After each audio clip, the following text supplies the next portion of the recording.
Hey, what's up? Kamusta na muli kayo? Heto ulit kami para magluto-lutuan. Luto lang ba talaga yan? Parang din ako naniniwala hehehehe. Syempre hindi lang luto, may konting tsikahan naman. Ito na ikika ko lang din para masaya. Yan ang sinasabi ko eh. Ano bang chika mo ngayon? O habang nagkwento ako, ikaw muna magsabi ng ginagawa ko Ay ah. ganun, naku mukhang iba yung ikwento mo ah. Pero sige. Magluluto tayo ngayon ng bubiteriya na ginataang bilo-bilo.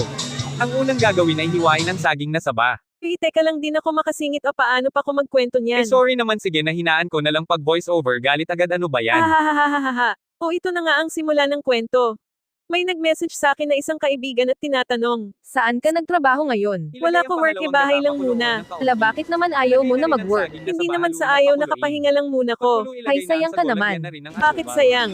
Eh paano nakita aayain yan mag-bonding kung wala ka na pala trabaho? Anong connect naman nun? O wala naman, baka kasi di ka na pwede umalis kasi nga di ba wala kang trabaho. Di ko majets, teka gusto mo ba kita tayo, sige ngayon na. Ay naku, wag na, may trabaho pa kasi ako eh, kaya di pwede yung ganyan bigla kasi nga may trabaho ako. Ganun ba, kailan ka ba free para di ka At ayan, maabala sa naluto work na. mo? Teka, tignan ko kung kailan ako pwede kasi may trabaho nga ako now, di ba? Okay. Gigil na ko nito ah. Sabihan mo na lang ako kung kailan. Oo naman, sige, sabihan kita agad kung kailan ako pwede kapag di busy sa trabaho, wala ka naman trabaho ngayon kaya pwede ka kahit kailan, dami mo kaya free time ngayon kasi nasa bahay ka lang. Oo naman, napakarami. Napakarami ko nang gustong ibato sa'yo sa inis ko ah. Uy, pero teka, liwanagin ko ha. AKB tayo nun, alam mo na dami ko binabayaran din ngayon kaya di kita malibre. Hala siya, nako, oo naman, bakit kailan ba ko nagpalibre sa'yo sa tuwing magkakasama tayo sa mga ganitong eksena, ang tanda ko ay ako ang madalas manlibre nung mga time na ah. Oo nga, noon yun kasi dati may trabaho ka nun ngayon wala ka naman trabaho kaya sinabi ko lang agad hehehehe para sure lang. Ay sabagay, tama ka naman.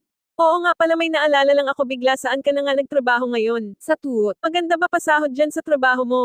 Oo naman, sobrang ganda, pati mga benefits maganda rin, bakit mo natanong? Hay nako, bakit gusto mo bang ipasok kita dito? Iwan ko lang ha kung may bakante ngayon, pero sige, ipagtanong ko na lang. Balitaan kita pero di ko may pangako. Ay hindi na, wag mo na itanong kasi di naman ako mag-apply dyan. O bakit mo tinanong? Sinigurado ko lang na maganda sahuran dyan. Para saan naman yon? Kung totoo yung sinabi mo na maganda sahuran dyan, is stable na rin income mo, diba? Oo naman, nabibili ko nga dito lahat ng gusto ko kasi nga may maganda akong trabaho ngayon. Ikaw kasi bakit di ka pa magtrabaho ulit di sana nabibili mo rin gusto mo.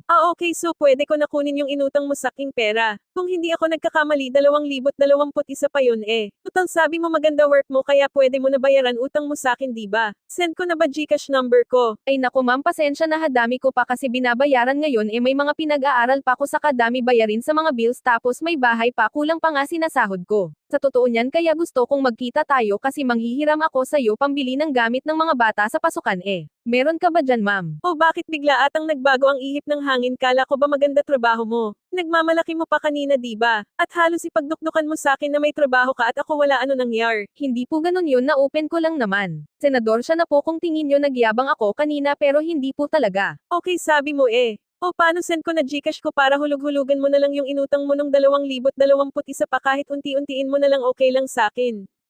Huwag ka mag-alala, di ko natutubuan yan, total wala naman ako trabaho kaya naiintindihan kita na di sapat sinasahod mo. Sin mode. The end. At ayan nga po ang nangyar. Kaya wag masyadong magyabang kung wala rin naman maipagmamayabang. Wag rin masanay na matuwa o magalak ka kung may taong sa tingin mo ay naanggatan mo ngayon dahil di mo naman alam kung ano ba talaga ang totoo. Take care everyone, bye bye.